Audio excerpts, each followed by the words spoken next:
مفتی سعید احمد صاحب رحمۃ اللہ علیہ، جو ہندوستان کی بہت بڑی شخصیت تھی، دارالعلوم دیوبند کے بڑے محدث تھے، انہوں نے اپنی کتاب تحفۃ العلمائی میں لکھا ہے، اور وہ خود بھی اس سال رخصت ہو گئے انہی ایام میں، قریب میں رمضان کے آخری دنوں میں۔ انہوں نے لکھا ہے، تھوڑا سوچو کہ اللہ تعالیٰ اس کثرت کے ساتھ علماء کو کیوں انتقال کرا رہا ہے، اتنے زیادہ علماء کیوں دنیا سے رخصت ہو رہے ہیں۔ اس کی ایک وجہ علماء نے جو بیان کی وہ یہ ہے کہ جب بیوی اپنے شوہر کو ستاتی ہے تو اللہ تعالیٰ اس شوہر کو اپنے پاس بلا لیتے ہیں، اور جب امت اپنے علماء کو ستاتی ہے تو اللہ علماء کو اپنے پاس بلا لیتے ہیں۔ اور دشمن جو چال اور مکاری چل رہا ہے علماء سے نفرت پیدا کرنے کی، علماء سے دوریاں پیدا کرنے کی، ان میں سے بہت سے پلاننگ میں سے یہ ہے کہ اب یہ علماء اپنی طرف سے بولتے رہتے، فلاں کرتے رہتے، اب ان کے حساب سے چلے تو نہیں ہوتا، نیا زمانہ ہے، ٹیکنالوجی ہے، یہ سب دیکھنا پڑتا، فلاں کرتا۔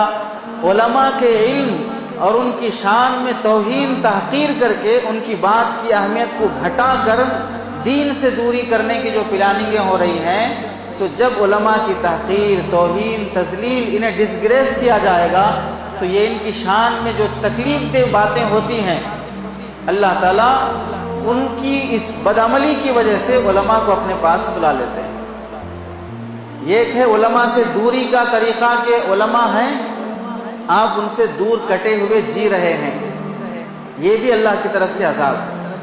دوسرا یہ ہے کہ آپ تو ہیں، علماء نہیں ہیں، یہ بھی اللہ کی طرف سے عذاب ہے، کیونکہ آپ کے لیے نبی کا نائب اور خلیفہ، نبی کا وارث دنیا سے چلا گیا جو رہبری کرنے والا تھا۔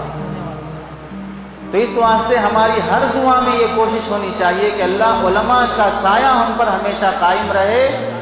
حضرت امام احمد بن حنبل رحمۃ اللہ علیہ 10 لاکھ حدیثوں کے حافظ، انہیں کسی نے پوچھا 10 لاکھ حدیثیں آپ کو یاد ہیں، بڑے محدث، بڑے فقیہ، اتنا علم اللہ نے آپ کو کہاں سے دیا ہے؟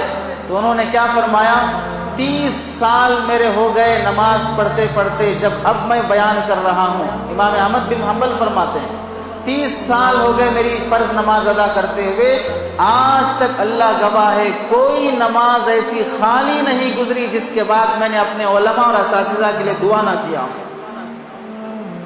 ہر نماز کے بعد میں اپنے علماء اور اساتذہ کے لیے دعا کرتا ہوں۔ تو اس واسطے علماء کی زندگی، ان کی صحت اور ان کی عمر کی برکت کے لیے ہمیں دعا کرنا چاہیے، وہ ہمارے دین کے رہبر ہوتے ہیں۔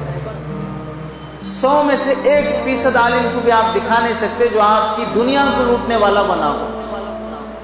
آپ جس عالم کو بھی دکھائیں گے وہ آپ کی دین کی رہبری کرنے والا ملے گا، دنیا کا لوٹنے والا نہیں ملے گا۔ اس واسطے علماء کے چلے جانے پر بہت غم افسوس کرنا چاہیے، اور ان کی صحت اور ان کی عمر درازی کے لیے دعائیں کرنا چاہیے، خواہ ہمیں ان سے کوئی لینا دینا نہ ہو، اگرچہ کہ یہ رویہ ٹھیک نہیں ہے، پھر بھی ان کا رہنا، ان کی زندگی رحمت کا باعث ہوتی ہے۔ حضرت لقمان علیہ السلام نے نصیحت فرمائی، بیٹا علماء کی صحبت میں بیٹھا کرو، اللہ جو رحمت ان پر نازل کرتے ہیں اس کا حصہ تمہیں بھی مل جائے گا۔ فاسقوں فاجروں کی صحبت سے بھاگا کرو، جو لعنت ان پر برستی ہے اس کا کچھ نہ کچھ حصہ تمہارے کھاتے میں بھی آئے گا۔